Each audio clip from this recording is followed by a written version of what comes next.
What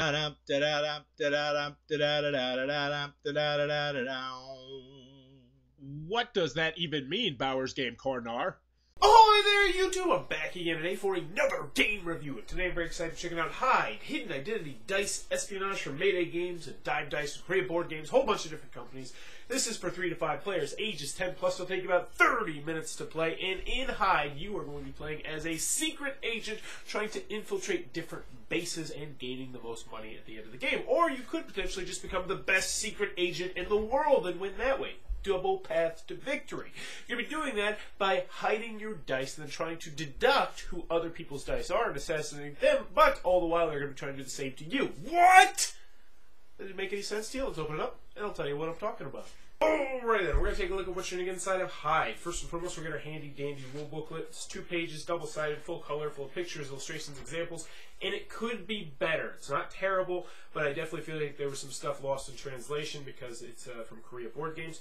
Could be a little bit better, but it still is serviceable. And hopefully I can give you a feel for how the game plays right now because it is a very simple game. So in H.I.D E, you're going to be playing as a secret agent who is going to be infiltrating different bases in hopes of getting money and also gaining rank. Because at the end of 3 rounds, whoever has the most money is going to be the winner of the game. Also, there's a second way to win the game, which is if you ever get 7 of these rank cards in front of you right here, so you'd have 7 like this, then you automatically win the game, even if you were not completed with 3 rounds, because you were the legendary agent and you had beat everyone. You are going to be able to gain rank by successfully infiltrating different top secret locations and assassinating your opponents. So let's go over the components, then I'll give you a little bit of the gameplay. So first, let's get to the stars of the show, well, one of them, which is the dice. And there's going to be these nice custom D6 dice, which will have a couple different symbols on them. They'll have a space satellite, a nuclear power plant, an army base, and a submarine, and then 2 guns. And the guns will count as wild. So be very happy to see guns when you do see guns. They're going to come in 4 different colors: purple, blue, red, and orange. And they're going to get this nice little dice bag to keep them in. Next, you're going to have the infiltration board right here. These are going to be the different areas that you can possibly infiltrate, and this will help gain you money and also rank. Next, you're going to have your little board in front of you right here. This is where you're going to be keeping track of all of your stuff. So first we have your rank on the right side, which, as we mentioned, is one way that you can win the game. But as you get closer to winning the game, it's going to put a target on your back because people can kill you, which then knocks your rank all the way back down to 0 until the beginning of the next round. Next, you're going to have a gadget card in front of you, which is going to allow you to modify the face of one of your dice and also help you when you go into a showdown with other agents. And I'll talk a little bit more about that later. Last but not least, you have your top secret pile over here to the left. This is where you're going to be putting your money when you get it face down, because when you assassinate people, you might take their rank and you might put it like right here. So that means you have $2,000 towards the end of the game. Each player is going to be dealt a gadget card, given a rank. And I do want to mention that some of the gadget cards have special abilities on them that you can choose to mix in there. I personally would recommend mixing them in there because none of them are too complex. Everybody can figure them out for the most part. So we got everything set up. What's going to happen now is everyone's going to reach into the bag and secretly grab 1 die. You don't want anybody to see this, and you're going to decide which area you want to infiltrate this turn. You want to do the satellite, nuclear power plant, the submarine, or the army base. Now, how are you going to decide that? Well, at the beginning of the round, each one of these places is going to get a card that will look like this. So, oh, that's the wrong file. There we go. So we might have that one, or that one, that one, that one. So that would be how much money you are going to earn if you're able to successfully infiltrate that place. So if you were able to do that, you take the 5,000 if you went there, and you put it face down here, meaning you have 5,000 at the end of the game. No one can ever take that away from you.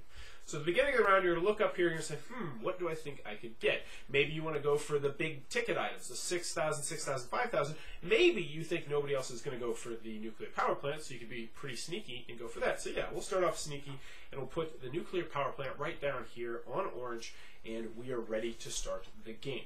So what's going to happen next is you're going to decide who the start player is, and since we'll be the start player for this particular turn, and you are going to grab dice out of the bag blindly, and it will equal how many players there are plus 1. So let's just say we had a 4-player game going. We would take 5 out of the bag, that's 6, and we would shuffle, or we would roll them up. And now these are the dice we get to draft from. So How it's going to work is you have to draft one of the die on your turn. You have two locations that you can put it. You can either put it on top, up here, which allows you to do an assassination attempt, or you can put it right down here in front where everyone can see it. If you put it in front, that means that that symbol and that color does not match what you have down here, your secret one. Unless, of course, it's a gun, which just means it does not match that color. So let's see what we got going on right here. We might go ahead and, you know what, we're going to go ahead and put this purple one right here. What we do now is if you put it on top, it has to match either the color or the symbol, or it could match both potentially. So what I've told everyone is that I either have purple or I have the nuclear power plant. So it's a very valuable piece of information. But since I put it on top, I now get to try and assassinate someone else. This early in the game, when there's no information out, would probably be pretty difficult to do. But hey, you can always take a stab in the dark, and it's kind of fun. Now, I do want to mention that you can also use your gadget card right here. How the gadget card works, let's say I like this red. I really do like red, but I could twist my gadget and I could turn this into a nuclear power plant, and I can put it right there. And that would be my turn. Now, the person to my left is going to draft another die. The next person is going to draft another die. The next person is going to draft another die until there should be one die left. What's going to happen then is the start player is going to move to the left, and that person is going to replenish the amount of dice that should be theirs, so for in this case, it would still be 5 unless someone got assassinated. So they would draw 4 out of the bag, roll these 4, and then they would proceed to draft. And you're going to draft until everyone has 4 dice in front of them, or until everyone has been assassinated. Now, one thing I do want to mention is that if someone gets assassinated during this round, they are only out for the round. They're not out for the rest of the game or anything like that, but that does impact how many dice you grab out of the bag. So if one person were to get assassinated, instead of having 5 dice on the table, we should have 4 dice. Or instead of having, 5 dice on the table, you'd have 4 dice on the table.